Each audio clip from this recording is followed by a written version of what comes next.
Now let's go behind the rock screen. You're welcome to come on in. We'll bring out the moonshine, start telling lies and calling up the women. But no talk about racing. Come on.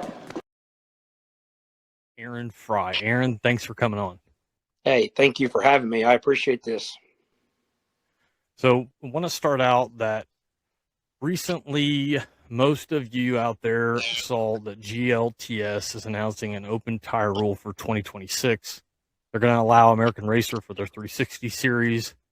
I'm curious as to what your thought is on this as far as, they're going to do American Racer for their 360 series, but to talk about open tire and the other series that Barry Marlowe has, what is your thoughts on this? You've got a winged and a non-winged series.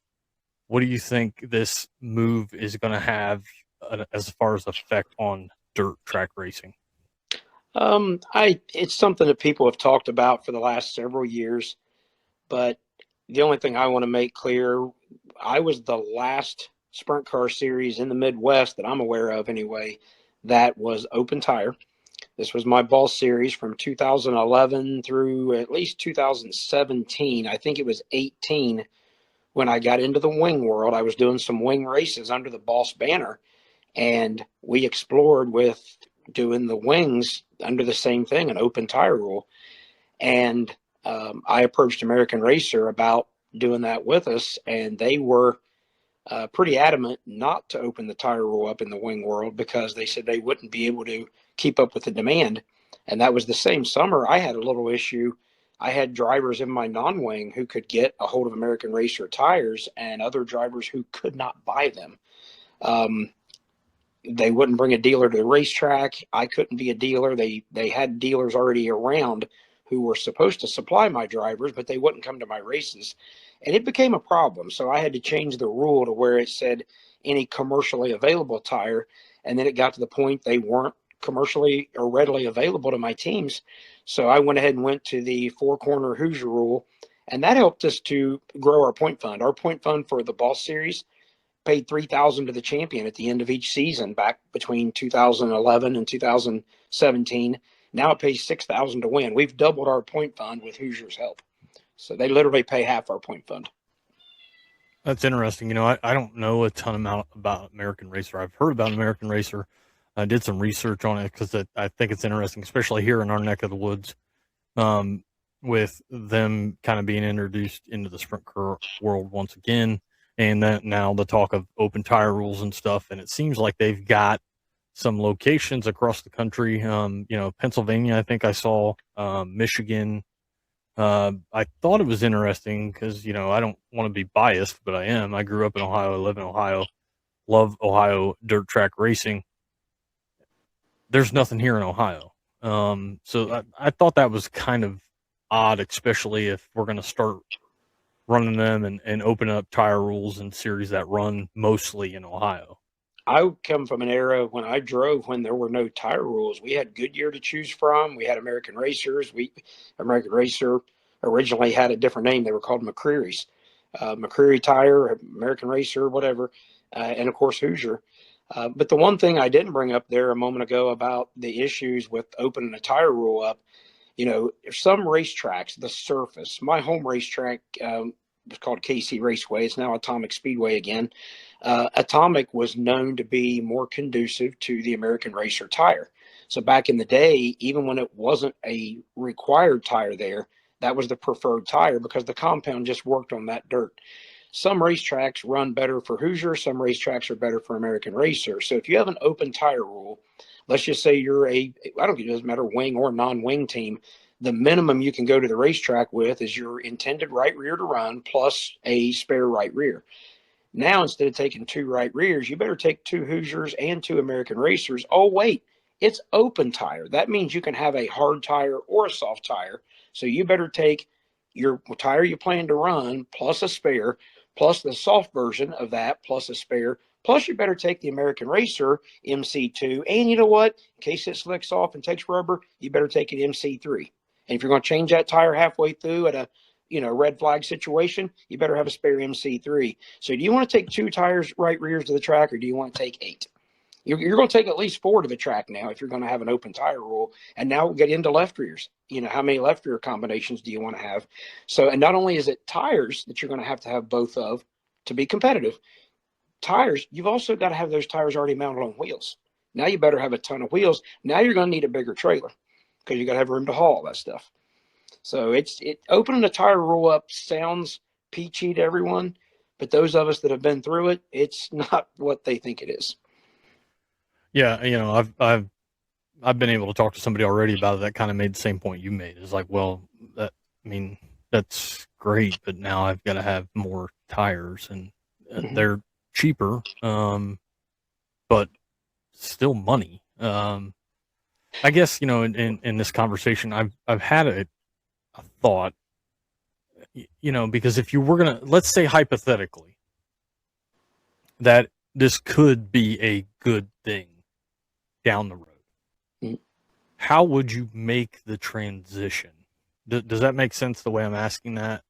Yeah. Because this almost feels like that they're putting something in place to make a transition moving forward, perhaps into 27 or 28. Yeah. If it ramps up well enough, I'm going to need someone to make the jump with us. This is not a slam at anybody. It's just the truth. If USAC made the move, it would be easier for me to do so. If the World of Outlaws made the move, it would be easier for me to do so. When your major touring series, who set the precedent for 90% of the country, when they're staying on Four Corner Hoosier, I'm staying on Four Corner Hoosier.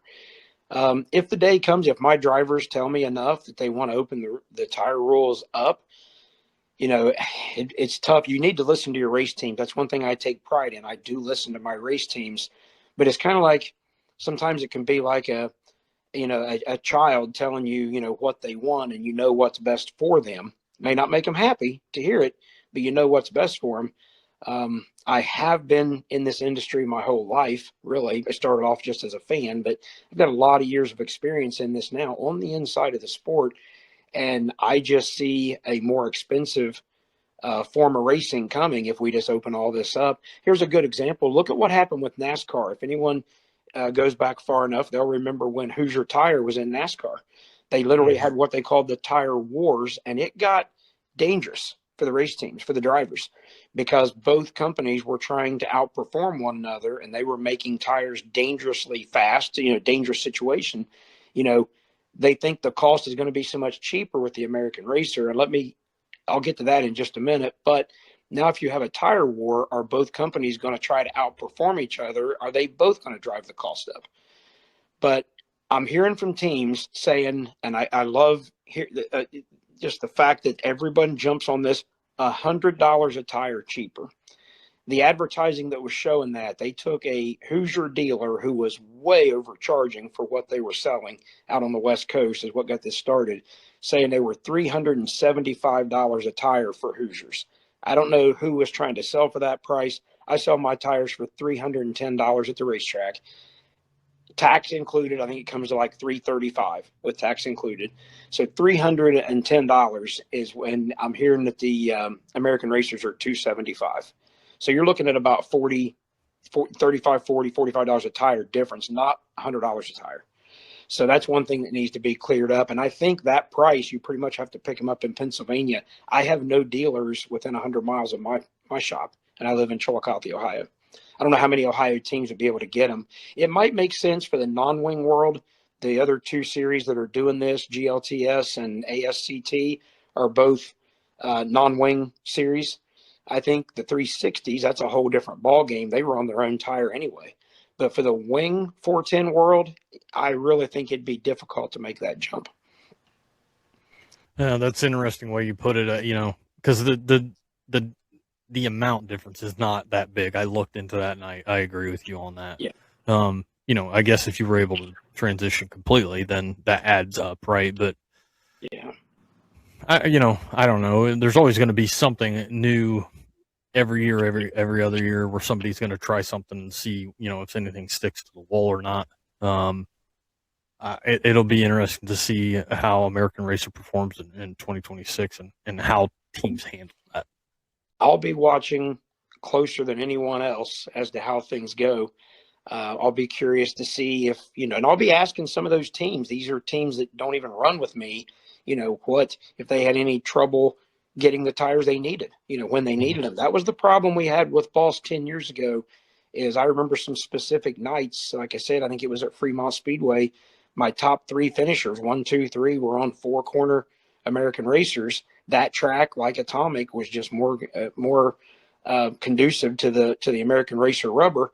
And if you didn't have American Racers on, you were running for second, third, or fourth. And the Hoosier guys were kind of throwing a fit at me, saying, hey, we literally can't buy those tires. We can't get them anywhere. I asked about becoming a dealer and was turned down because there were other dealers supposedly in place. Those dealers wouldn't come to my races. So, yeah, the guys could have gone and got them, I guess, early in the week. But some nights you got to a racetrack and found out, hey, guess what? You better be on American Racers. We see probably more new racetracks a year than most other series our size do. I was kind of notorious with Boss. I would take them down to Kentucky or over into West Virginia, tracks that had never held a wingless race before. So you're open tire and you get there and you brought all Hoosiers with you and it's an American Racer track, you're in trouble. And so I don't think the guys realize what they're asking for there. At least this way, everybody's on an even playing field. Everybody's on the same tires. You don't have to worry about getting there and not having what you need kind of thing. So, yeah, you might be able to save a couple $100 here and there on buying 3 or 4 tires at a time, but I see bigger problems ahead than just availability. I see a competitive issue, and like I said, the stocking issue for the teams, having to make sure they got enough of everything in their trailer. Sure. Moving on to, I know a few years ago, High Limit had, I guess, reached out to you about dissolving Fast for the return of the All-Stars. But obviously you're confident in Fast and what you've built there. I've asked this from others, and I'd be doing a disservice. I didn't ask, obviously, the man himself. Now looking forward, and I've been noticing this with late models and sprint cars alike, especially in our area. It seems to me like we've got series, late models and 410 sprint cars that seem to it kind of keeps popping up in the, like you talked about, the national series. They really like to come here. Mm-hmm. So do you think there's an issue that we could see on the horizon with oversaturation with 410s in Ohio? I won't say oversaturation. I think you're seeing a little bit of a changing landscape. There was a time when there was a lot more weekly racetracks in Ohio. We really don't have as many weekly tracks as we once did. Even Atomic Speedway is not a weekly sprint car track anymore. Limaland, we talked about Limaland before this began. It was once a weekly 410 track, so was Millstream. A lot of tracks aren't anymore. The ones that are, we don't even race at. My series is really designed to bring a special event into a track that does not normally see weekly 410 racing. That's our forte. But as far as oversaturation, the All-Stars were around when I first took over the Fast Series. So there's really nothing new there. The All-Stars were only gone 1 year. Of course, this isn't the same All-Stars as the old All-Stars, but still, there was an All-Star Series, an even bigger All-Star Series when I first took over the Fast deal. And we were doing just fine. We were, we didn't really step on each other's toes much. They traveled a little more outside of the area. The new All-Stars now, they're trying to concentrate right here in Ohio, which has been what I've been trying to do for the last several years. As far as that goes, as far as other series, what I'm doing down here in the South now is just because there were tracks down here who couldn't afford a fast show. And I'm from the southern part of Ohio, so that's why the Gladiator deal that I've started up now, there was 4 or 5 tracks down here that just couldn't afford fast and didn't want to run anybody else. They wanted to work with me. So I said, hey, I think I can pull something together. This is the area I grew up racing in. And so I kind of want to do something for my friends and neighbors down in this area anyway. But as far as oversaturation, the weekly tracks, I think they're doing pretty well. I know Wayne County always has good car counts. Sharon, they're knocking it out of the park. Now that they're back to a weekly deal. Fremont and Attica, that's a whole animal to itself. They don't need anybody else. They don't, that kind of thing. Yeah. So I think overall, my biggest fear is dropping car counts across the board, not because of oversaturation, because I just don't see as many race teams. I've personally, in the last few years, have seen at least 4 times where two race teams have merged into one race team to stay alive. Maybe a driver looking at retirement hires a younger driver to come over and drive his race car, and that driver had been in his own family race car. I've seen that happen just a couple of times recently. So teams that a few years ago represented two race cars in the pits now is one race team because of the cost. Well, we just saw that, with a pretty big team when Tony Stewart and Rico joining forces. Yeah. No, and we're seeing a lot of that now. And, kind of back to the tire situation just for a second, here's a good example. Here we are in a sport that costs tens of thousands and in some cases hundreds of thousands of dollars, and we're worried about $40 difference in some tires. I just said I'm all about, saving money when we can or cost cutting. And the cost is hurting our sport right now. But I think that problem is a lot deeper than $40 difference on a tire. We've got, $85,000 410 motors now that's just completely, off the chain when you're getting 12 to 15 shows out of them. Yeah. So we got bigger problems to worry about. No, and I don't disagree. And I'm also, $40 like here and there, even if you get a few, does that add up? Like, I guess you have, like I said earlier, you'd have to run all of them for really to make any kind of a difference. But I don't know, and you may be able to speak to this. Like, there's been so much talking. Last year, it didn't seem as prevalent as the year or the 2 years before, or it seemed like there was a lot of issues with Hoosier. Mm-hmm. I don't know if American Racer, like maybe their tires really good, and the issues that we were seeing with Hoosier would seem to be. It seemed like they were better this past year. A couple of years back, they had the delaminating issue. We had some drivers who would have tires come apart, but in our series, I think we only saw that happen 3 or 4 times that whole summer of. I don't know if I can remember now if that was 23 or 24 when we had the delamination some tires. But I'll tell you this, Hoosier got on that very quickly. They called me up. They gave me a listing. There is a serial number on every tire. And they had me they gave me the list. And I remember they had a letter and 2 digits. I think it was like a Y56 and a P37, different numbers. And they had me go through and pull out of my inventory. And, of course, they replaced them free of charge. I went to my race teams, and if they had one, even if it had been run, every tire they turned into me, they got a new tire that was not of that. So Hoosier, they got a little black eye on that deal, but they did a fantastic job of trying to resolve the issue. When a guy had one delaminate on the racetrack, what can you do about that? That's water under the bridge. It's sorry. If you're in any kind of industry with any kind of a performance item, you're going to have times that those things fail. That's just part of the job. I'm in the building materials industry. We see that in building materials. So, just things happen, and how you take care of your customer speaks volumes. And in the case of Hoosier and what I saw from my standpoint, I don't know what they could have done any different. Yeah, no, I wasn't aware of that, and I think that's a good thing. And, in thinking about it, like you were saying, because I feel like it was 24. 23 or 24, but I know it wasn't as big of a topic in 25 as it was in the past. So obviously doing something right. And it's good to see that they were reaching out to you and getting those issues rectified. That speaks a lot about the company. I personally got to go. I've only got to do this once, but I got to go at the end of the 24 season to a Hoosier tire test session and watch them with some somewhat experimental tires and getting driver feedback. Had a couple of drivers there, and a lot of testing was done. I don't know how much other brands do the testing. I know I think it's the Race Saver deal going to some tire made in Korea now. And I'm thinking, wow, we heard about the Chinese tires. I've gotten emails from several different companies around the world saying they're building race car tires now at a cheaper price, whatever. I think you got to take a truckload of them to get them. But I just couldn't imagine. I have no idea. I don't know who's testing their tires. So I'm not going to go out on a limb there and take a chance on something, and have it backfire on us.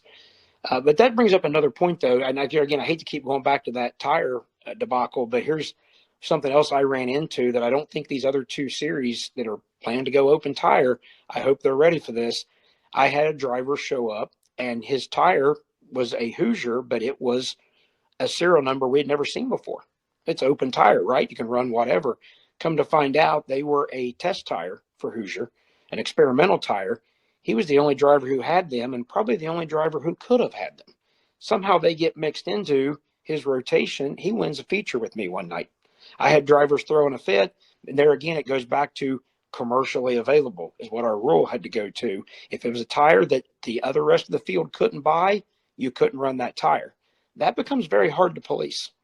I've already had one driver make a stencil and showed me he can spray paint Hoosier over top of an American Racer tire.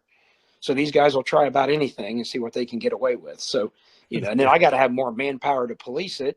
And I can't raise my sanction fee because, people are already mad. Some series act like they don't have a sanction fee. They're making their money other ways, whatever. Ours goes directly into a point fund. It's the only way we can pay a big point fund like we do. Right. So. Yeah, no. I mean, that's a whole nother topic about trying to watch guys because they're going to try and take every inch they possibly can, whether it's tires or anything else. So what do you see the future of 410 sprint car racing in Ohio being? The weekly tracks, if they can keep doing it weekly, I hope they will. I hate it that we don't have as many weekly tracks as we once did, but I see a lot more racetracks sanctioning everything. Atomic Speedway this year, I think every event they run will be a sanctioned event through either myself or the All-Stars. The idea there is so they don't have a weekly point fund anymore. There won't be considered a weekly 410 track. I think you'll see more and more of that as time goes on. As long as we all have enough race cars, I know the All-Stars had a pretty good average car count. So did we. I think we were actually really, really close to being the same average. If you take Speed Week out, Speed Week is an anomaly. Obviously, big car counts there. But, besides the rest of the season, I think we pretty well had about the same average car count. And as far as others, I don't count the Outlaws or High Limit as being a Ohio series. They just stop here occasionally. In fact, for some reason, Ohio has gotten hotter with the big elite series like this. You back up 10 years ago, the World of Outlaws only came to Eldora, maybe a show one at Sharon or something, or the Brad Doty Classic. You didn't see a whole lot of World of Outlaws in Ohio. And the same thing, High Limit, of course, didn't even exist. So, but really, there's not a whole lot of other series that are dedicated to Ohio. I think it's myself and the All-Stars. And of course, now with my new Gladiator series, and I'm just trying to pick up the pieces that I can't get on my fast schedule. Yeah. It'll be interesting, getting away from weekly racing. I saw something, I believe it was Atomic, with some Wednesday racing, that I kind of glanced over and special events, not just using the racetrack for what we're accustomed to, seems to be something that some tracks are heading towards. So it's definitely the landscape is definitely changing in dirt track racing. Yeah, that's something that I think we got away from that. I do a lot of racing history research. I'm working on a book about Ohio's racing history, a very in-depth one, I might add, but back in the day, they were really good about that, about using racing facilities for other events. And I think we got complacent through the 70s, 80s, 90s. There was a time in the 90s and early 2000s when a lot of racetracks did weekday racing even. I can remember going to a lot of Tuesday, Wednesday, Thursday shows. And I think the economy was a better economy then. So people had more money to go spend and more time to go out and do those things. But now we're having to get back to that. We're going back old school again. A lot of racetracks had drive-in movie theaters that were adjacent to them that were owned by the same people. They used their property and their facility to make money 3 or 4 nights a week rather than one night a week. Some tracks ran 3 nights a week, but there again, the economy was good enough. Race cars were a lot cheaper then. People could afford to run 3 nights a week. But yeah, you're going to see more and more of that, and how we can tie that into racing is pretty critical. But the thing is you get somebody to another event, they see the racetrack, you've got to give them a reason to come to the racetrack. Lawrenceburg Speedway's old promoter used to have the Day of Destruction or whatever, and they would absolutely pack the place. They had to back people off the fence because they sold enough tickets. There weren't seats and people would be up next to the fence. And I always ask, let us bring 4, maybe 6 non-wing sprint cars down there on the night of destruction and just do a 8-lap little exhibition heat race. I might have even pulled the old days, what they call hippodroming, where you kind of stage it a little bit, get the guys to make it an exciting race intentionally, let the fast guys sandbag a little bit, but put on a show, because you had all these people. I mean, let's say the place held 10,000, and it probably wasn't too far off from that. If you could get 1,000 of them to come back, that would be a huge win, 10% of them. But if you don't expose it to all they see is the monster trucks, they see the racetrack and think, well, it might be cool, but we don't know. So I think we need to find a way to get people the firsthand experience at the racetrack is what sells fans. I'm sorry, Flow Racing and Dirt Vision, you introduce somebody to it on television. I can't even watch it on television. I get bored. I wind up finding something else to do. I'm one of those people, I've got to be at the racetrack or I don't enjoy it anywhere near like I don't see new fans getting enthralled with it the way you and I are, and most of the people listening to this podcast. We love it because we've been there, we've seen it in action, and we prefer to go see it in action. I don't think there's anybody excited about getting involved in auto racing because they saw it on a TV screen. We got to get more people to the track. Grab your friends and neighbors and take them to the track. Yeah, sure, some of them might hate it and be ready to go home, but for every person you win over to the sport, it's a win for all of us.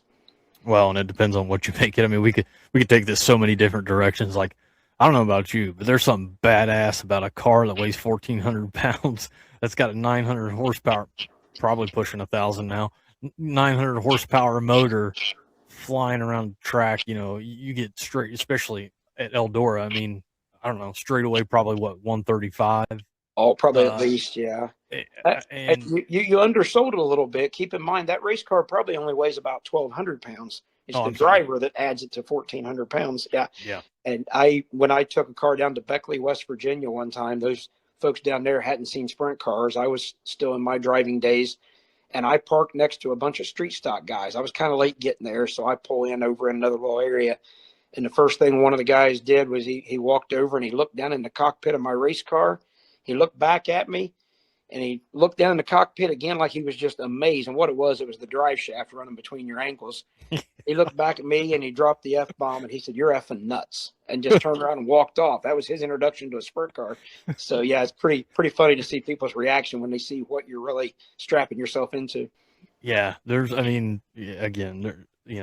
could go so many different directions, but to keep it short, like, in my opinion, there's a lot of good dirt racing out there, but there is something about a winged sprint car that's just awesome. You got to see it in person. Yeah. You know what? You said wing sprint car, any sprint car. The non-wing guys, I had some guys just try it this year. A couple of fellas had never run it without a wing. They always ran wing, and I talked them into giving it a try. Both of them, after they got out of the car, said it was the most fun they'd ever had in a race car. And I just reminded them when you get pushed up to the grid to get ready for hot laps, just keep looking straight ahead. Don't look up. Don't look up. Remember, you don't have the wing. Drive it like you don't have the wing. But it's a little scary when you look up and you see that one bar in front of your head, the front of the cage, and the rest of it's just open sky. Yeah. But there's something badass, too, about hauling a non-wing car. They used to call it backing it in the corner, the way you really get sideways in a non-wing car. There's something pretty exciting, too, about that, because when you get up on that right rear and you're just this close to tipping it over, you really get your heart in your throat there for a second, and you got all the same horsepower. It's the same race car. That's the hardest part about selling my Ball Series and selling non-wing events. People for the last 20 years, the Nashville Network, the Outdoor Channel, Speed Channel, now Flow, now Dirt Vision, Kyle Larson, Tony Stewart, everything went away from non-wing to the wing. And now I literally have people at non-wing races have their first experience. Had some fans who have said, "Wow, I love these. When did they start taking the wings off?" And I said, "Okay, like the chicken and the egg, they don't know which one came first. I can guarantee you non-wing racing came first. We didn't have a cage to put a wing on in the beginning. Non-wing sprint cars can trace their evolution back farther than anything. But the fact people, because of the size difference, the wings make the cars look so much larger. I have some people who call them the smaller cars They're not smaller. They are Mhm. all the horsepower and excitement packed Yep. in with no wings. It's actually it's probably, maybe in some cases, harder to drive them because you don't have the downforce. Oh As yeah. a driver, I know, there again, from my experience years ago, when I wanted to make a move in traffic with the wing, the car would go where I turned it to go. Without the wing, you try to make that move and you kind of hope it gets there. It should go there. There's no guarantee. The Yep. wing cars are more like a slot car, the way you can change lanes or whatever. And without the wing, it's you got to be more calculating with your risk, I think, with the non-wing car. Both of them require special talent. The wing Oh, guys amaze me. Some of the moves they make, running right up on the fence and splitting cars in traffic, the speeds they're running is incredible. But the non-wing guys, in their own way, just the bravery that it takes, I mean, they're pretty special too. So yeah. sorry about the meowing cat. If anybody hears a cat meowing, I've got an anxious cat here. So No. I don't want to. I don't want you to misunderstand what I said earlier. So, oh, we're good. and this is a conversation I've had a couple times with a buddy of mine, Chad Barr, is that Yeah. the wing sprint car, when you see it, when you visually see it, you set the car in the parking lot, and I see the wing sprint car, I'm like, man, that is awesome.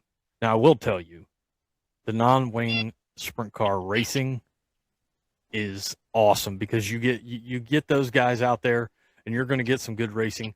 You can get winged cars out on the track, and unfortunately, there's going to be times where you're just going to follow the leader. So Yeah. I don't disagree with anything you're saying. I'm just saying visually, to me, the wing sprint car is like, oh, that's awesome. Now, when it comes to racing, I like the non-wing. I love them both, but I'll tell you this, I have a lot of success at late model oriented tracks. You get to certain places where the majority of the fans have a more stock car background. The wingless cars stay bunched up more. If you watch a late model race, you'll see them run a 50-lap feature, and they'll get to lap 25 and maybe nobody be a lap down, in some of the bigger series. You run a wing race. I've seen cars get in lap traffic on lap 4, 5, 6 with wings. With non-wing 25-lap feature, we've gone green to checker, and not maybe 3 cars go a lap down by the end of the race. The cars stay bunched up more. The wings allow the fast guys to be even faster than what the average driver is. And in the non-wing, the average driver, he can keep up better to that really fast guy because the fast guy just can't get away. There's just not the downforce, to do it with. So the non-wing stays bunched up more, and the late model fans seem to love that. I've had a lot of fans make that comment to me. One of my best friends, the guy helped me work on the book, he said, I'll go to your boss races, but I don't want to watch fast. And that kind of hurts my feelings. He's my best friend and the one helped me with the book. He's a stock car. He's a late model guy. He's a late model on sprint car. Together, we do a great stock cover of the book. He's pavement, I'm dirt. So, I mean, I'm a sprint car guy, but I'll go watch late models. Come on. Well, that's yeah. There was a time when I thought I might have wanted to race power boats or something. I mean, I love. There's nothing better than motocross racing. The agility of those guys. Yeah. I like all kinds of racing. Oh, this could go a whole different. I went to the Dream a couple years ago. That was an awesome experience. I think Mansfield bringing in the Supercross race. I think that's pretty cool. Like, oh yeah, I'm kind of with you. Like, I'm a sprint car guy. Don't get me wrong. But Matt's got some big ideas. Some that he hasn't even revealed yet. But I think he's going to be real successful there. I sure hope so. Anyway, it's a great location, a great facility. I know they did their homework on the clay they're bringing in. That was the debacle there just a few years ago when the place tried to reopen before. You only get one chance to make a first impression. And sadly, the Dust Bowl that created that day, I mean, that was tough to overcome that. And I think Cody that had the place, he gave it a heck of an effort. He had his heart in the right place, but it was just hard to overcome after a disastrous beginning.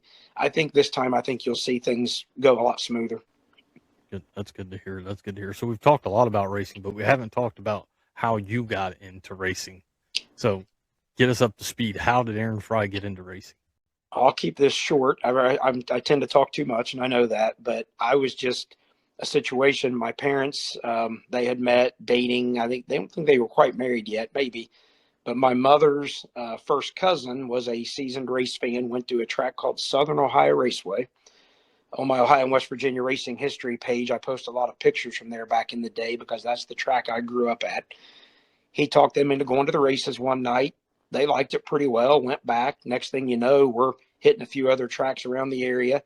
My earliest memories of my life are being at Pennsboro, West Virginia, and Eldora Speedway. We went annually to the Hillbilly 100 at Pennsboro and annually to the World 100 at Eldora. My dad took some pictures for our local newspaper. My mom always took a camera along, got a lot of pictures of me standing by race car haulers in motel parking lots.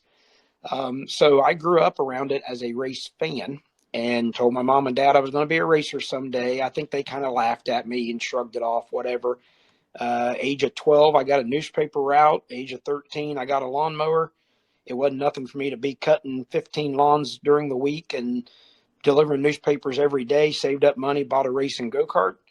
And from there, it just took off. Raced karts for several years, then got in a 305 sprint car, even tried the pavement for a little bit, then went 410 racing, wing and non-wing.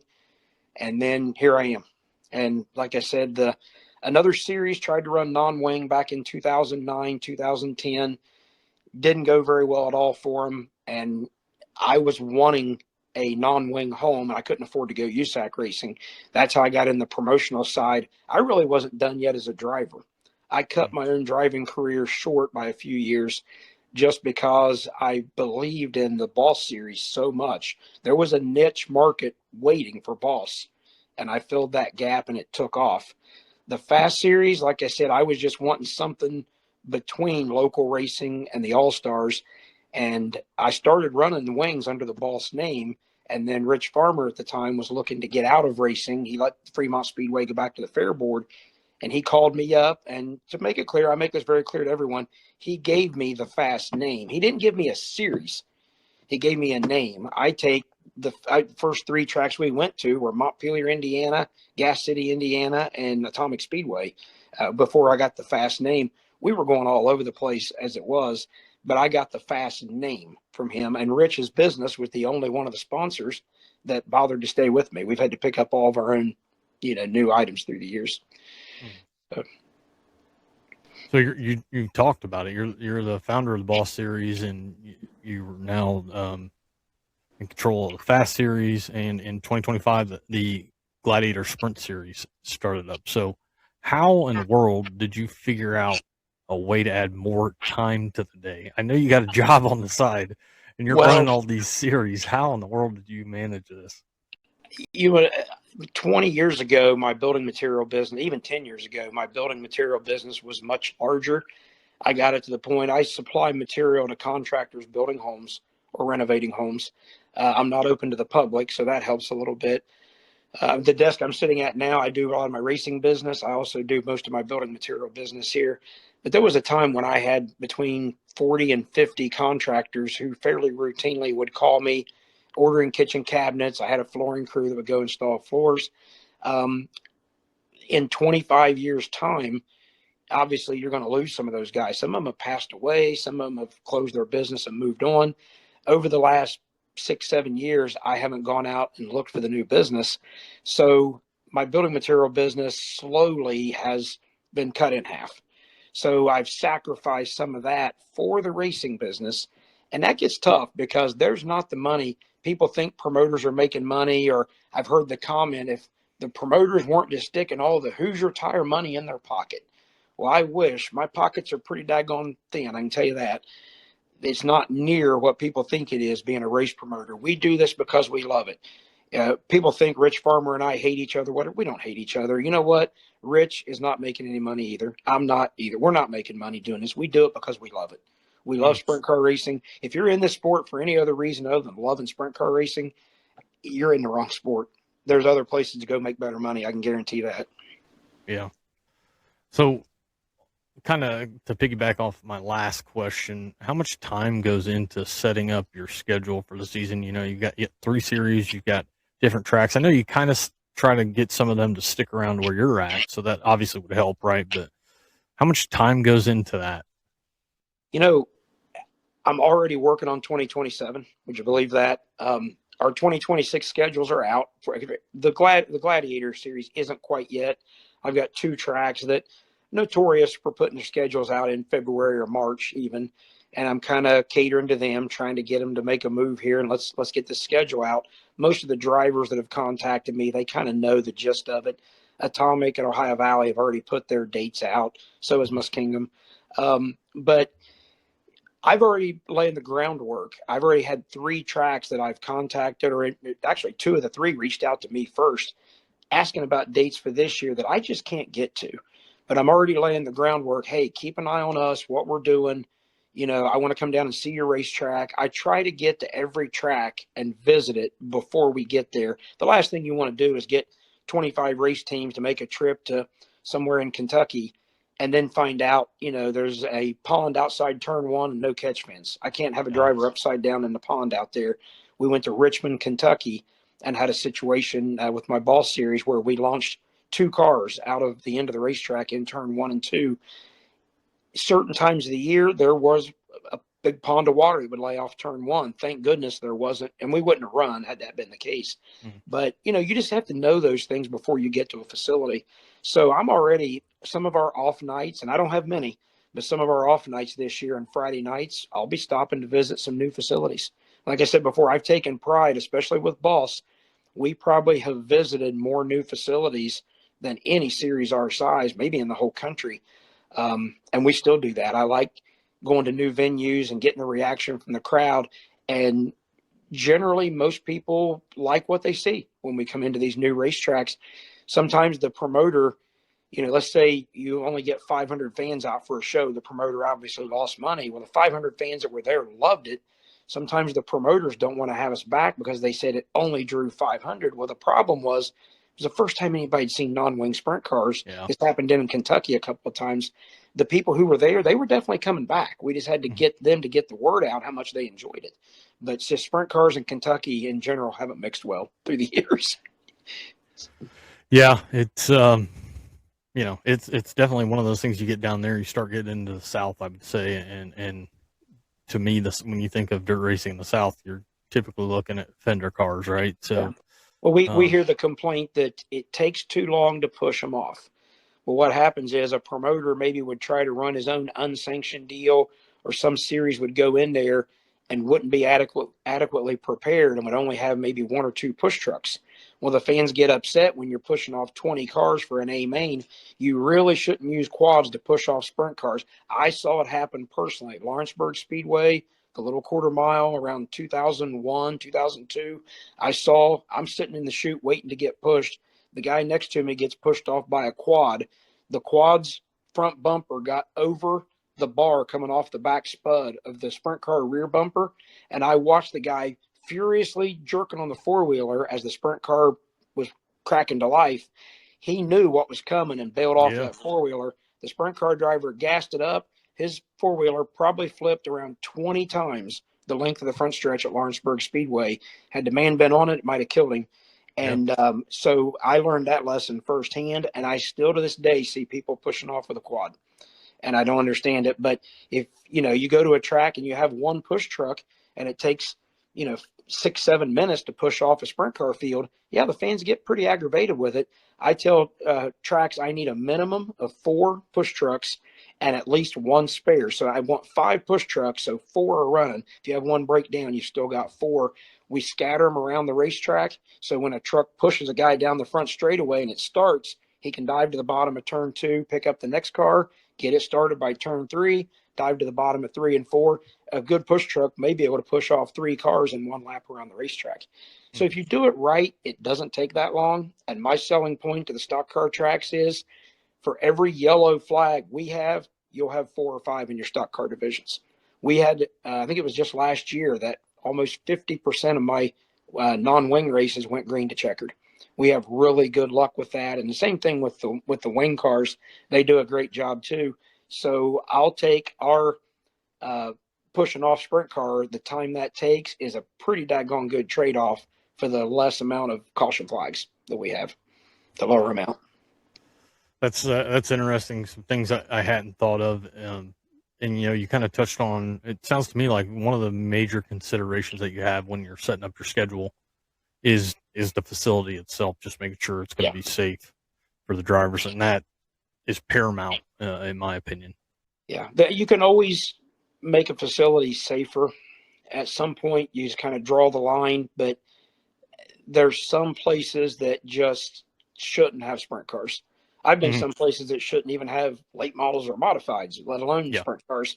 And we just know not to go there. And I've had a couple of tracks through the years I've asked for improvements, and they've done that, and some haven't. There's some tracks we didn't go back to because they wouldn't make the necessary safety renovations. The Lawrenceburg safety crew, when we went to Richmond, Kentucky, the top of the concrete wall, when they had poured that concrete, the rebar was still sticking out of the top of the concrete. And without the wings, especially, you get a car upside down and they land on that rebar, you go through somebody's back of their neck or through their helmet or anything. So here my Lawrenceburg safety crew is out with a portable Sawzall out, chopping all those off. We did that racetrack a favor. The Lawrenceburg safety crew did that track. Every street stock driver, every four-cylinder driver, every driver there was safer from that point forward because of what we did. We'll help them make the safety improvements like that if we can. But exposed fence posts seem to be the most common safety thing I see at racetracks. And the promoters sometimes don't think it's a big deal. They'll have a 2-row guardrail with a post sticking up maybe a foot off over top of the guardrail itself and not think it's a big deal. And maybe it's not for late models and modifieds and 4-cylinders, but it is for a sprint car. A roll cage comes down, on the side, and you got that post sticking up a foot, and it gets a foot into that cockpit. It's hitting the driver in the head and neck, or into now with the containment seats, but still can do a lot of damage. Oh, yeah. So that's definitely. the number one thing that we see and try to correct. I would never try to be lucky in a race car, no matter which one it is. I mean, some of that stuff, like you talked about, it just, I don't know. I don't understand why some places don't address it, thinking they'll get away with it. Eventually, it's going to bite you. But there will never be a 100% safe racing. That's just a fact of it.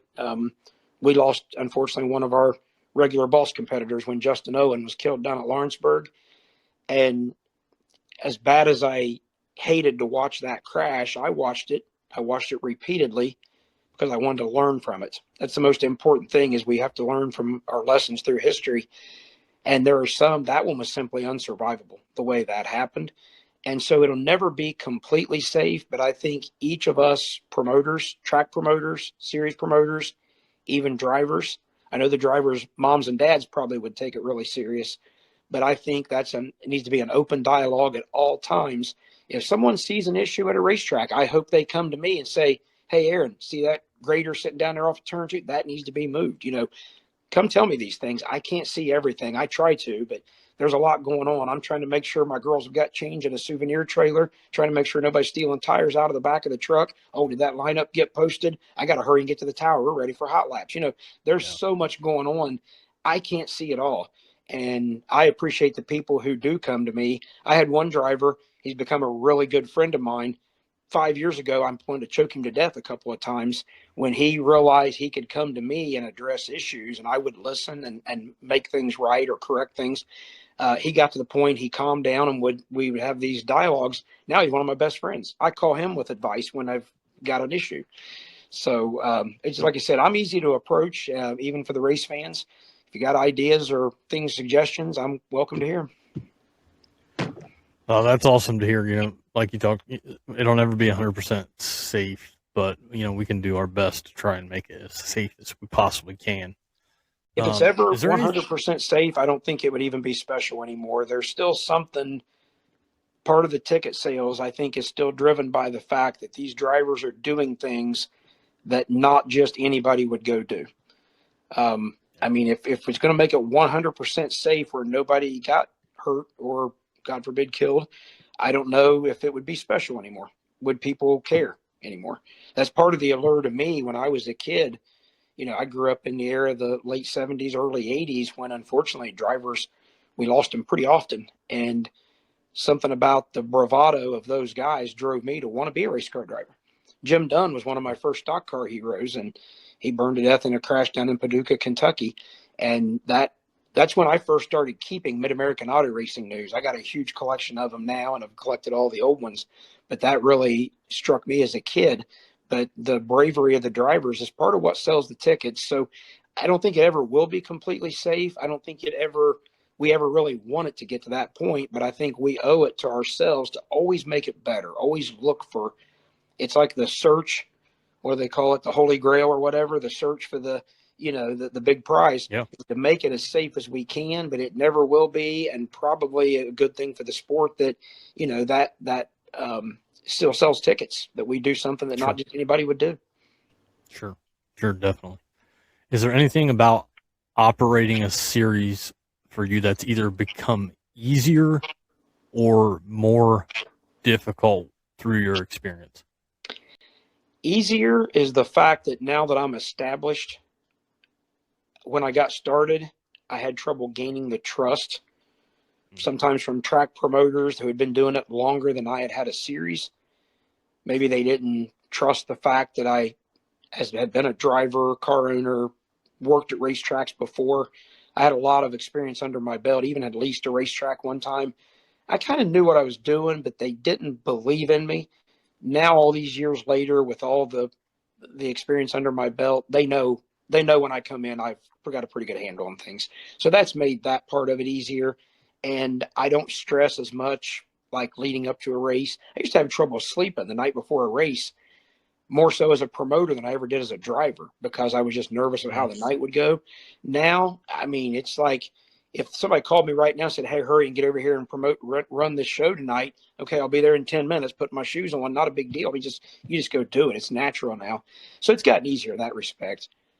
Harder. The one thing, and I was warned about this almost 10 years ago now, as streaming got bigger, I forget now who even said it this way, but streaming would bring out the worst in people in this business, is what I was told 10 years ago. We got on board with it. We've streamed through 5 or 6 different companies now through the years. Every year, it becomes a bigger and bigger issue. The big companies, and everybody knows I'm not going to name names, but the 2 big ones, they just step here, step there, and step wherever they want to and do whatever they want to. They have the rights to stream the biggest events, and tracks cave to that, or willingly, whatever, jump on board with that, whatever. But then we come in, and if I have something running with it, it's tough. We don't get a stream. They want to stream my event as a support class, but we're not even allowed to stream our own event, and things get tough in the streaming industry. Right now, I'm not sure what we're doing this year. We try to deal with Power Eye and the start to finish deal this year. I'm not even going to go into that, but we won't be on start to finish in 2026. I hate it for the fans, the people who were on the cushion, went to start to finish. Now I'm talking about going back to the cushion. We're in talks with some different people. I'm not sure what we're going to do, but my personal feeling, I think our whole industry, I think streaming, it's great for the streaming companies. They're definitely making money. It's great for the bigger series who are definitely making money. Some tracks make money, some don't. But I think we're trading off short-term gain with the tracks in the series with streaming for a long-term loss, because I don't see it bringing people to the racetrack. And if you don't bring people to the racetrack, you don't get new racers involved. You asked me about the health of 410 sprint car racing in Ohio. How about the health of all racing around the country? The more we stream and the more people sit at home and watch it, the less people are there to get the hands-on experience. People not only need to be there if they ever want to race, they need to be in the pit area, be around the race cars, talk to the drivers, talk to the teams. I went to some pavement racing and was in Florida 2 years ago and was somewhat bored because I didn't know any of the drivers, didn't even know where they were from, just random race cars, a yellow number 7, a blue number 40. Didn't mean anything to me. When I went in the pit area and would talk to drivers and get to know a few of them, oh, hey, you're originally from Kentucky, I'm from Ohio, whatever. Know that then you care about the driver. I think getting fans in the pit area, getting them a pit pass, the free pits, open pit area before the races or at intermission or something is a good idea. But we've got to get more fans out to the racetrack. I'm not a big fan of streaming, period, for the industry.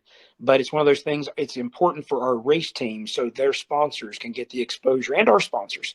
We want the exposure, but it's a double-edged sword.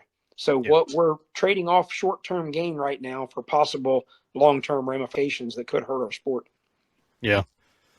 Yeah, you're not wrong about getting people to the track, and I go out of my way to try to get new people to come every year. And a lot of times, because I probably at Eldora 3-4 times a year for the different events, and that's typically where I'm able to get people to go with me, and I make it a point to drag them to the pits, because being around the cars when they're idling, and you've talked about it. You can't go, and I've said this before, and I'll say it 100 times till I'm blue in the face. You can't go to the NBA or Major League Baseball or the NFL and rub elbows with those guys. Mm-hmm. But you know what you can do at a dirt track? You can do exactly that. Yeah. You can go down there, and most of them are just as nice as can be. If they're not busy, getting ready to roll, they'll talk to you before, they'll talk to you after. It's something that, in my opinion, sets dirt racing apart from other major sports, and you can only experience that at the track. The one drawback we have, and we can get around this, you've been a basketball player, they got the Jumbotron, you can sit pretty much courtside, you can see the man, you can see the man perform. Our race cars now are so boxed in. Of course, the driver's wearing a helmet. You don't see the drivers the way you see the athletes. Look at the ESPN coverage with right up in the face of a NFL football player after he's been tackled or whatever. It's easier to identify with them. So getting people, like you said, in the pit area to meet the drivers. Some people I took to the races over the years, especially a couple of ladies that were friends of mine through the years, didn't think they would like the racing, didn't like it at first. Just sitting, if you just took them and just watched the races, they weren't into it. Through time, whoever we're pitted next to, get to talking to that guy. Oh, he's got kids. This is his wife. He does this for a living. Meet the person on this side of us. This guy's, his parents own the race car. He's only 18 years old, whatever, will graduate from whatever high school. Then they're on the racetrack, and it's not just that blue number 7 or the red number 19. That's, Bill, that's Frank, that's, whoever, that connection of the people. My own daughter, when she was little, could name, like she was like 5 years old, could name, like I remember one of them, Kelly Kinzer, the white 4K. Mike Boland ran a number 90, had McDonald's on it, so she liked the McDonald's car. Then we go in the pit area one night, and I introduce her to a driver, and she's 5 years old, keep in mind. Her eyes get real big, and then it dawned on me, she didn't realize there were men in the cars. That connection of all of a sudden, that is a man in that race car. So that's another key too, even for the kids, to get the kids involved at a young age and know, there's a human being in that car making it go that fast, to grow our sport. Yep, I completely agree.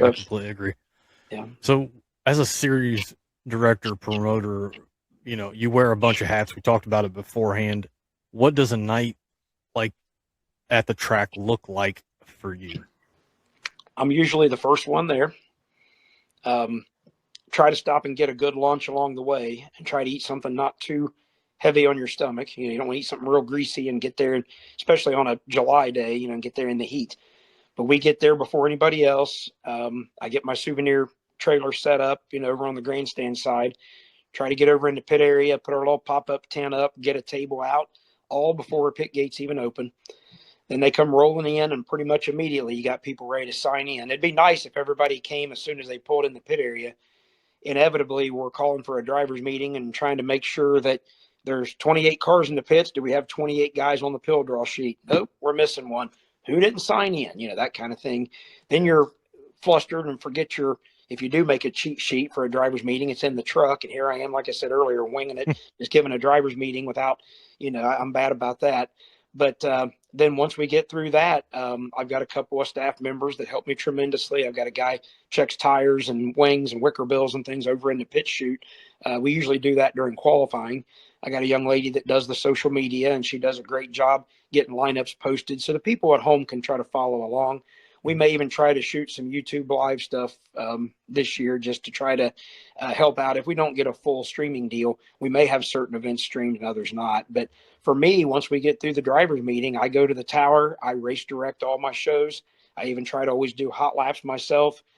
Try to watch out for my guys. When I raced, my mother took Valium pills, and I didn't understand why she worried so much about me. I got to the point I couldn't tell her when I was racing anymore because I felt bad about how much she worried. Now, as the promoter, most of these guys are younger than me now, and I get up there in the tower, and it's like having 20 of my own kids out there on the racetrack. I'm way more nervous now coming to green on the starts. As a promoter, I'm more nervous than I ever was as a driver. As a driver, you're in the middle of that pack, and you're just worried about your one car. You're looking to get row in front of you and hoping the row behind you doesn't run over you if there is a problem. But you just kind of feel like you got it all under control. You got control of your destiny in your car. When you're standing up there in the tower and I'm watching 20 of these guys coming to green, I don't have any control over anything at that point, just making sure the racetrack's clear and they're ready to go racing. And it makes me a nervous wreck. But I'm pretty much in the tower all night at that point. If I leave it, it's to go down and help with the redraw, post a lineup, answer any questions drivers have. And then into the night, I go to do the payout. We pay the drivers at the racetrack every night. They get a check if they make over $600 for 1099 purposes. Everyone else is cash. That's always a lot of fun trying to get all that done by the end of the night. Then the other classes have finished their features. Everybody's leaving. The lights are going out. I'm trying to chase down a promoter with an invoice so I can get paid. And then I get my check, get paid, get back. By the time we're hooking up the souvenir trailer to leave, all the lights are out. It's pretty well a complete show. I'm the first one there and one of the last ones to leave every night. The man who owns the racetrack might have got there before me and probably leaves after me. Other than that, it's me. And then it's a average 4-hour drive home, sometimes 6-7 hour drive home. And when you're pulling out of a racetrack at midnight, we get home at daylight many, many nights. So it's a chore. It's tough, but we do it because we love it. The dollar amount for what I make, minimum wage would be glorious. If I got paid minimum wage for the amount of hours I work, that's counting through the week and everything. If I got paid minimum wage, I'd be thrilled. Sure. Because the money's just not there. I still pay my bills with my building material business. This is fun. Make a few bucks here and there. Last 2 years, actually, my Boss Series has lost me money. But I love the Boss Series. We're trying to grow it back and get it going better again now. But it's a labor of love. That's for sure. Yeah, it definitely sounds like it. So going into 2026, any significant changes for any of your series? Actually, no. You're going to get an announcement here. This is the big news on your show today is that we've lost our title sponsor with the Fast Series. A lot of people seem to be searching right now. That's not just us. And High Limit's in the same situation. I kind of had a feeling ours could have been a one and done a year ago, but we appreciate what he did. It's Kevin Newton, Honest Abe Roofing, came in, injected some cash into us this past season. The good news is I got enough core support and backbone, and we've grown things enough to the point that I can maintain what we did last year with no problem. It'd be nice to get that title sponsor, and we're actively looking. I think we'll come up with something. But if anybody out there is looking, they can probably get a heck of a deal right now on a title sponsorship for a pretty decent sized Wing 410 sprint car series. My Boss Series hasn't had a true title sponsor for a few years now. That's why I was losing money. And the whole new deal now with the Gladiator Sprint Tour, we really haven't even shopped for one there. That deal, like I said, we're trying to make that more of like a weekly racing program, but tracks around the southern part of Ohio who couldn't afford a fast show, they just want to have a few sprint shows here and there. So that's what we're trying to fill the void with. Very cool. But as far as other changes, there's nothing else really changing for next year. We're staying right on course with what we did last year. Yeah. If you want to be able to promote your business, you can be the title sponsor for the Fast Series or the Boss Series. And I bet if you wanted to be the title series for both, Aaron could work something out with you. An incredible deal. Yes. So we're getting close to the end here. 2026 schedules. Is there anything you'd like to hit on with your series, whether it's Fast Boss or the Gladiator Series? Like I said, the Boss Series, trying to make a little bit of a comeback here. I worked really hard trying to get some tracks back on board. It's gotten tough. There's a series out of Michigan there that is a little cheaper than mine. Of course, doesn't pay the drivers quite as well. Some of the racetracks want to go for that lower price tag. It's tough. The non-wing industry has been hurting a little bit as it is, but we were able to put together 20 nights this year for them. And that's up from last year. I think we did 16 scheduled last year and only got 10 of them completed. The Fast Series is back at 25 races. That's without the 3 days in Indiana. So it's up a little bit. And I got to mention, a lot of this I owe to Mansfield. Matt Tift over at Mansfield got big plans. He's got a great venue there, great facility. I think he's on the right track. 7 nights of the 25 fast races are at Mansfield. 3 2-day weekends and 1 standalone there in May, the opener. The ball series has 3 of those 2-day weekends that are also ball sanctioned. Helps me tremendously when I can run both divisions on the same night.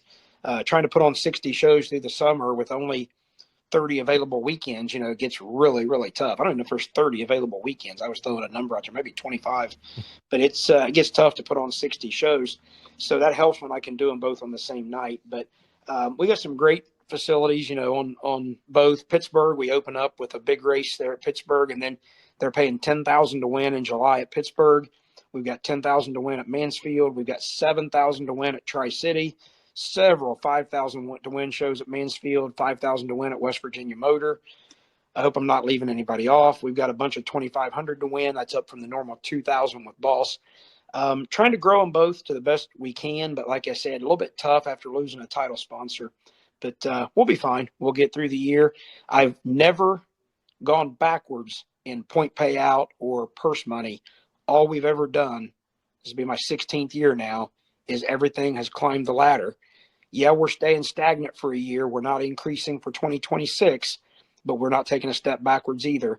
I feel confident we can maintain at this level if we need to, without a ton of support, but it would be nice to get that title sponsor on board. Sure. Yeah, and the Boss Series, you guys are going to start your season Saturday, April 18th at Lawrenceburg Speedway, and you're going to wrap it up on Thursday, October 8th at Millstream in Findlay, Ohio. Yeah, that has become a tentative date. I guess the World of Outlaws questioned the purse for that race, as to whether or not, that was a smart move. The racetrack contacted me. That's something I've got to get on this week as to whether or not that's Beth Cogley at Millstream. She and I thought that was a great idea. Thought it'd be a good plan. Not 100% sure that's going to happen. So that's something else that's kind of news for the show that I need to tackle this week. I got a snowstorm coming down here in the south. We got a big snowstorm coming the next few days. I'll have nothing to do but get on the phone here for a little while. So I'll get that taken care of. But our Fast Series opens up at Pittsburgh on March the 21st, and the Gladiator technically has the first opener on March the 14th. And I'm deciding whether or not we're probably going to do like we do with Boss and Fast, where they can throw a race out. I've already had a couple of drivers contact me that they may not quite have race cars ready that early March the 14th. But a few of the guys who want to run the Fast deal have mentioned that they may come as a tune-up. So you may see an odd field of cars. When you run real early in the year and real late in the year, you can get some strange mixture of race cars from different areas. Guys just trying to get out and get that last race in, or in this case, guys trying to get out and get their feet wet with a first race. You'll see a strange field of cars in the real early spring and real late fall. Yeah, so the Gladiator Series on March 14th, where was that at? Atomic Speedway. That'll be Atomic Speedway on March 14. Yeah, then in early April, we start running a few other races around the area. So we got Ohio Valley Speedway, already got their schedule out. I can't reveal too much just yet because contracts aren't signed with everybody. But the Ohio Valley and Atomic races, I think they're already out on their schedules. Okay. And back to the Fast schedule, start the season Saturday, March 21st at Pittsburgh, PA Motor Speedway. You're going to wrap it up on October 3rd, which is a Saturday at Atomic. And I've got some stuff circled and looking, especially there in the middle of July through the middle of August, like kind of a month of money for you guys. $10,000 to win at Pittsburgh, PA, $7,000 at Tri-City, $5,000 at Mansfield, $10,000 at Mansfield, $5,000 at West Virginia Motor Speedway. And like you touched on there, a couple two-nighters, back-to-back nights there at Mansfield, and I really like that setup with the Fast schedule. Yeah, we're really hoping to make a big splash with some new race fans. There's a lot of people. The city of Mansfield have rallied around it this time around, I think better than they ever have before. I think we're going to see a lot of new race fans, and it's going to be critical that we get make a good impression on those people and get them back to the racetrack. And that will help out places like Wayne County Speedway, like Attica Raceway Park, those new race fans when they decide they want to venture out and see other facilities. So I think this is pretty important for our industry as a whole as to how well things go at Mansfield. But the 2-day deals are nice for me because for once we can set up and not have to completely tear down and go to a hotel. And, when you can be at one facility 2 nights back to back, especially with both series, that's huge for us. And I really appreciate that from Matt Tift. Definitely. That's got to be nice. One other thing I wanted to touch on real quick is the Pete Smith Memorial at Skyline Speedway. Now, is that co-sanctioned with Fast and the Gladiator Sprint Tour? It is, and only because, Skyline is right in the heart of what my targeted Gladiator series is, and actually the 2 fast shows at Muskingum, and probably at least one of the atomic races. And what I'm just trying to do there on nights that we're up against a lot, I think one of the nights we're at Muskingum, Wayne County has a regular show, Fremont has a regular show, there's an all-star show somewhere. There's a lot going on, so it only makes sense. And if you look back at our history at Muskingum, and even at Atomic, probably 60 or 70% of the guys who are going to run the Gladiator series would be there anyway. We saw that quite a bit. The Brian Knuckles, the Keith Baxter, the Nate Reesers, Jordan Harbaugh, they're at Atomic anyway. I think we'll see those guys run a lot of the Gladiator stuff. So it only made sense to go ahead. They'll just earn points toward that series, but they'll be running for the fast payout. So on those nights, the Gladiator teams are just running for more money. So they can't, they won't complain. And for the promoters, it guarantees a B main or, at least a full field of sprint cars. We had one show, it was our lowest car count ever. I think we had either 16 or 17 cars, and it was at Muskingum. So that's part of the reason for doing this, to make sure we don't fall under 20 cars. When you go to a facility with anything less than 20, really anything less than a B main, it's tough going up asking for your paycheck at the end of the night. It's the worst spot for me as a promoter. God forbid we went in there with something like 14 or 15 cars. I'd hate to even go to the office at the end of the night. And we had 14 boss cars at our Atomic finale. The promoter understood it was the end of the year. A lot of guys had started putting things away for the year, but that's a tough deal for us. So, but we're looking good for this year, and I'm pretty excited. Big snowstorm coming, and it's hard to believe that I think it is 7 weeks from Saturday, our season opener. So it'll be here before we know it. There you go. Mm-hmm. Well, Aaron, we're going to wrap this up, but before we go, where can everybody follow you in the series? And do you have sponsors that you'd like to thank? Absolutely. Real quickly, I think we'll do them in order here. Obviously, Boss has the Buckeye Outlaw Sprint Series Facebook page. Fast has the Fast on Dirt page. Gladiator is Gladiator Sprint Tour. All of them, the website is bossfastsprints.com. So just remember the 2 original series, bossfastsprints.com. I need to get a page. There's not even a page on that yet for the Gladiator series, just kind of all through Facebook right now. That started, kind of on short notice late last year. I need to get that addressed here. It's something else good to do with this snowstorm coming. I'll be snowed in anyway.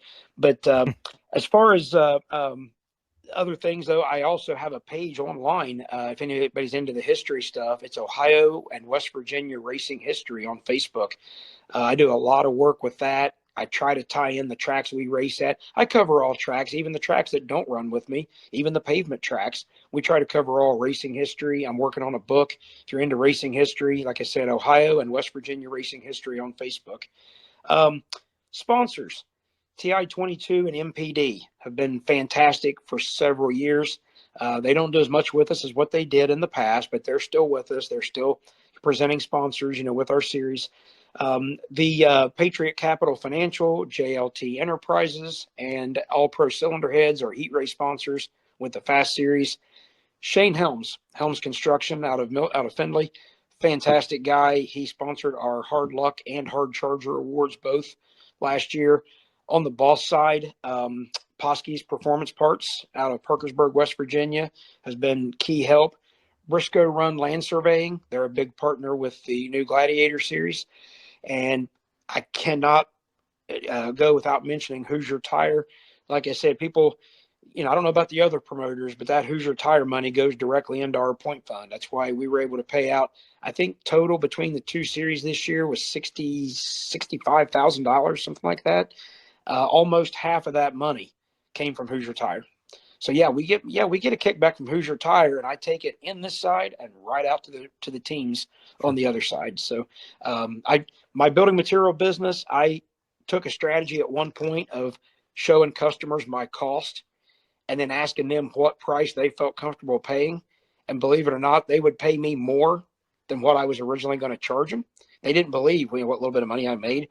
I've thought about that with the race series. If people saw what the numbers behind the scenes, they wouldn't accuse us promoters of always sticking all the Hoosier money in our pockets.